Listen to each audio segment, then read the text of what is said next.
service awang service crew. Then ilagay natin yung baboy mga ka-service. Then ilagay natin yung isarap sauce mga service crew.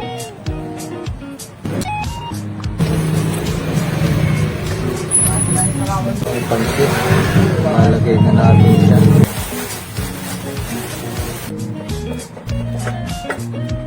Ayan yung gulay mga ka-service crew.